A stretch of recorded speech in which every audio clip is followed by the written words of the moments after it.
Hello mga kagadang buhay! Dito ulit tayo sa ating maliit na cattle farm at makikita natin sa likod, pinapaliguan na nila yung atin pong mga maliliit na baka galing sa Batangas. Mga kagadang buhay, pupunta po ako sa Negros ngayon at tinanghali na naman po ako para samahan si Kabieng Roger sa pamimili at sa pagsipat po ng mga baka doon.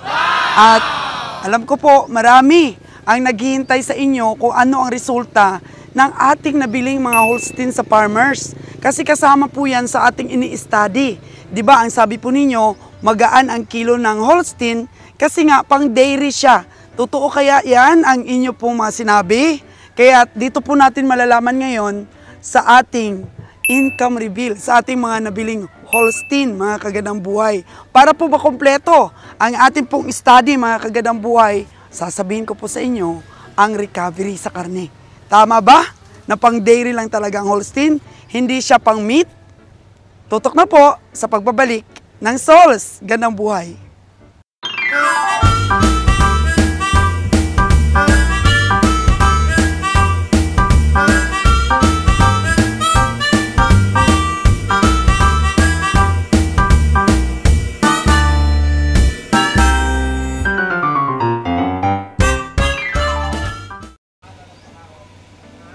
Ang kulungan po ng ating mga baka ay tuloy-tuloy po ang ating pagtrabaho para po meron pa tayong malagyan dito sa kabila. Makikita natin na nililiguan nga nila ang mga baka natin dito. Oh. Para po mapurga na po sila dahil para tumaba-taba. At hindi pa po sila nakaka-recover, mga kagadang buhay, gawa ng stressful talaga na biyahe. Pag-transport po natin sa kanila from Batangas. So ayan ang atin pong pagkumpleto dito sa isang building ng ating kulungan. Medyo malaki-laki na po ang gastos dito, mga kagandang buhay. At sa susunod po natin na vlogs, at susukatin po ito ni Kabieng Roger. Siya po may alam sa sukat nito. At siya po ang ating ipa-explain, mga kagandang buhay. Ano? So paulit natin yung pakainan. Pero wag muna ngayon dahil ito busy pa sila. Ayan ang haligi, ang poste po. 3 po ang ating tagagawa dito.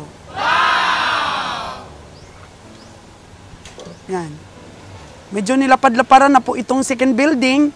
Gawa na kung naalala ninyo, pinadugtugan po ni Kabiyahe doon, no?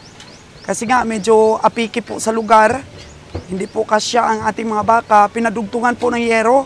Pero dito po sa kabila, talagang insakto na po talaga ang sukat.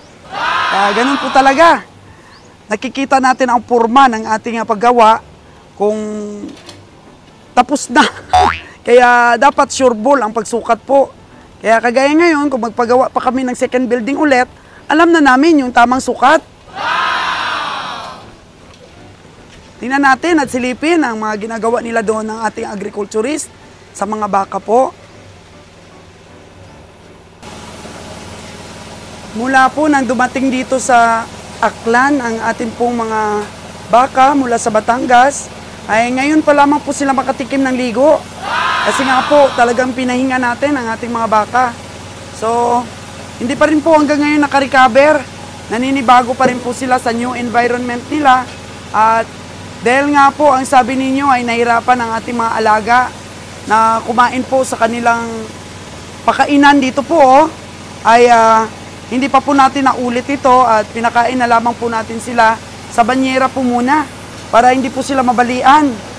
So ayan, marami po tayong gagamutin sa kanila, mga kagandang buhay. Mga balat-balat po nila, sasabunan po natin yan para po tuluyan silang makarecover. Tsaka pagpurga po natin. Patatabain po natin sila, mga kagandang buhay, para hindi po sila mabansot. Nagbibigay na po ng pagkain sa mga naliguan na si Diloy po at tsaka si Jojo. So ito po si Sari, mga kagandang buhay, oh. At si Ani po ay, di ba, nakawala doon sa Batangas, naiwan siya. So si Sari po, mga kagandang buhay, is na ano siya, na injured po sa mata niya doon sa kabila. Makita mo nga, Joy, yung mata niya. Yan. Tingnan natin yung mata ni Sari. Ayan po yung mata ni Sari, oh. Ako, nagtatago naman to si Sari. Nahiya yata. Oh. Ayan yung mata ni Sari. Kagandang buhay. So, medyo bulag po talaga si Sari. Palagay mo, Jo, bulag ito. Bulag talaga siguro, no? Natusok po si Sari sa pagtransport. Ayan po yung mata niya. So, ginamot na po natin, inano na po natin ng antibiotics. Ayan. So, mula po nung transport dito po sila, mga kagandang buhay, pinagpahinga po muna. At ngayon po yung unang ligo nila. So, siyempre, expect po natin, hindi pa sila nakarecover. Yan po si Sari, ang babae po natin na big bones. At ito, lumapit po si Bear. Ayan po si Bear. Mabilis po lumaki si Bear, mga kagandang buhay, oh. Ayan. Yan na po, napakatikas po ni Bear. Siguro mga 1 buwan pa. Makikita na po nating tataba ito sila. Yan, paliguan po siya. Tuwang-tuwa po sila sa tubig, oh. Na presko. Yan. Yan nyo po ang mga paa ni Bear. Ang laki. Laki ng mga paa niya. Pero yan nga po, di pa nakarecover ang katawan nila. Ngayon po, paliguan sila, tapos pakainin. Tapos po, ipupurga. Pupurga po sila ng ating agriculturist. Para po talagang kompleto yung nutrisyon. Yan. Kawawa naman po talaga ito, ang aking Sari. At mata po niya injured. Nakapikit lang po ang mata ni Sari, pero tingnan niyo po mga kagandang buhay, ang ganda. Ganda ng tenga ni Sari. Pero okay lang po dahil hindi naman natin ibibenta si Sari. Kahit na ganyan ang mata niya, talagang ginagamot po ng ating agriculturist para po wag malagyan ng uod dito. Kasi mahirap po pag may sugat ang mga baka, ang baka natin, talagang pinapasukan po ng uod. Makikita natin yung mata ni Sari po natusok. So nagkaroon po ng puti. Ang puti, halos ngayon po medyo namumulat-mulat na niya, pero nung dumating po talaga siya mga kagandang buhay, ay talaga pong luha ng luha. Ayan pa po yung marka ng luha ni Sari, pero pinupunasan po namin ng mainit na tubig na kaya lang po ni Sari. At pinadoktor po natin siya sa vet, binigyan na po siya ng antibiotics. Kaya may dinaramdam po si Sari mula nung dumating siya dito, gawa nga siyempre masakit talaga mata eh. Kaya ayan, hindi naman po siya masyadong pumayat, pero of course, talagang nabawasan ang kanyang taba ng ating Sari. Pero ngayon, okay na. Okay na po ang pakiramdam ni Sari ngayon. Malakas na siyang kumain kasi nga, hindi na siguro sumasakit yung mata niya. Ayan. Ito naman si Bear. Tsaka yung iba po, papakita na natin pag malinis na. Ayan, kasi masyado silang madumi. Dahil pinahinga talaga sila ni Ron. Sa biyahe po, mga kagandang buhay. Napakaganda naman po yung kain nila. Napakaano naman po. Napakasarap naman po nilang kumain. Tingnan niyo po yung tenga ni Bear. Ayan. May gusto na nga pong bumili kay Bear eh. Pero marami pa naman po tayong journey pa na tatahakin po. Sabi nga ni Kabayang Roger, umu-order po si Sir FFM Miares ng 8 pa daw na babaeng baka. Galing Subel. Pero iwan ko, sobrang pagod daw at sobrang risky. Sabi ni Kabayang Roger ang magbiyahe ng mga alagain na sobrang layo. Yan, tingnan mo at na-injured na nga po si Sari natin. Na-injured. Natusok yung mata niya kasi napaka-wild po nila mga kagandang buhay. Tingnan niyo po si Annie. At pinray ko po talaga si Annie na makita. At thank you so much kay retired Captain Mark Rutilla. Inalagaan niya po doon. Ang sabi niya po kay Kabayang Roger ay huwag mag-alala kasi nga inalagaan niya po si Annie. Napakaganda po, magkapatid po sila ni Annie. Yan. Napakaganda po ni Sari. Kahit na ganyan lang po ang mata niya, hopefully po gumaling at hindi siya mabulag. Tingnan lang po natin. Kasi may nakikita po akong puti sa mata niya. So kung sa atin pa yon, pag sa tao buti. Kailangan talaga ng antibiotics at wag po kayong mag-alala. Nabigyan na po siya ng ating agriculturist. So ayan po, si Sari lang po muna ang ating furniture ngayon. At ang atin pong Bear, si Annie Bear Sari. Pero si Annie wala pa dito. Ayan, si Ver lang muna at saka si Sari. Ayan dito. Sana po, mga kagandang buhay, gumaling na siya, oh. Ang ganda sana ng mata niya dito sa kabila, oh. Puging-pugi ang tenga. Maganda sanang kumain. Next week ulit po, ano ko sila, ipakita ko sila kasi ngayon po ang dugyot nila. Hindi sila magandang tingnan, Jo, kasi pangit. Maitim pambalat nila. So sabi ni Ron, ngayon daw niya i-inject ito. Tapos paligo. Ayan po, mga kagandang buhay, yan muna po ang update natin. At ako po ay pupunta ngayon sa Negros. Pero sige, i-update ko na rin po kayo. Dito po sa ating pag-study po sa Holstein. Nanalo ba tayo dun sa Holstein? Okay. Sige, change location po muna ako kasi naabala natin si Jojo sa pagpaligo sa ating mga baka. So, this is it, mga kagandang buhay. The highlights of our vlogs for today. Kung ano ang resulta ng ating Holstein na study po, mga kagandang buhay, na nabili ni Master Joel doon sa mga kapitbahay niya. So, mga kagandang buhay, this is study. So, linawin ko lang po. Kasi yung bilihan natin sa hayop, walang pilitan. So, kung nabili namin ng mahal ang aming mga hayop na pinapakatay, hindi na po kasalanan ng farmers yun. Kasi syempre, pinagkasunduan po ang presyo. Maliwanag lang po, ha, mga kagandang buhay. So, dito po sa tatlo na baka Holstein na nabili po, 221,000. So, ipakita muna natin po ang video para po maalala ninyo.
Okay, nakita na natin ang video. Dalawa pong 75,000 yon, mga kagandang buhay, at isang 71.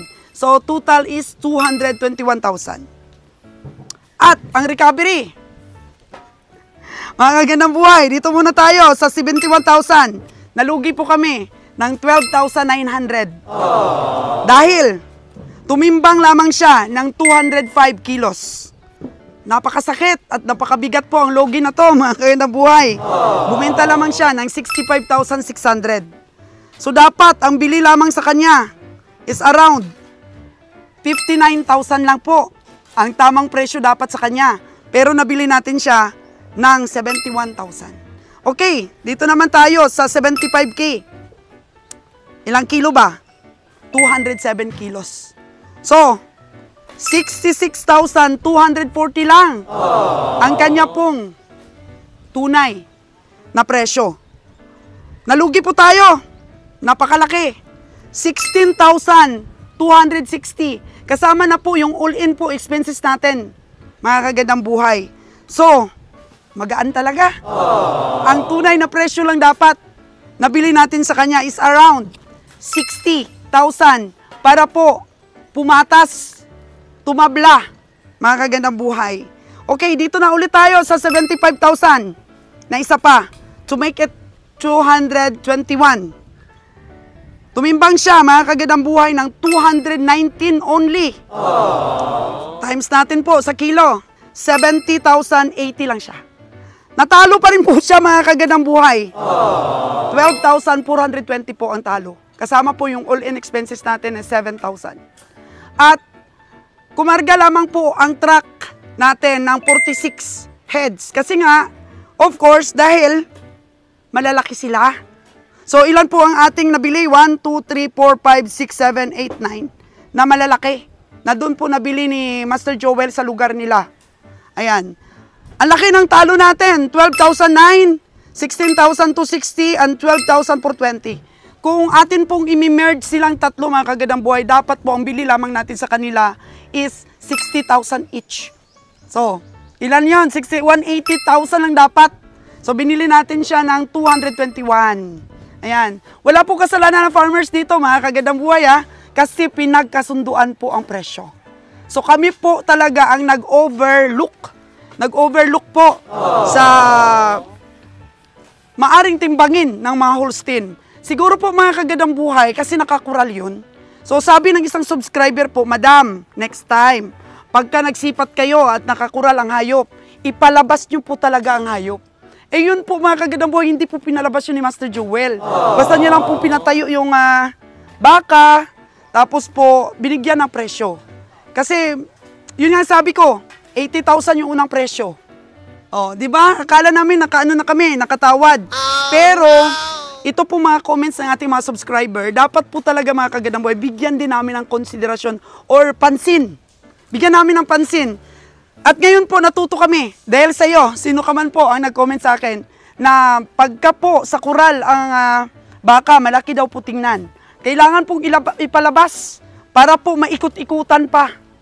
Ngayon po na-realize namin na napakaganda po talagang sa livestock auction po kami bumili.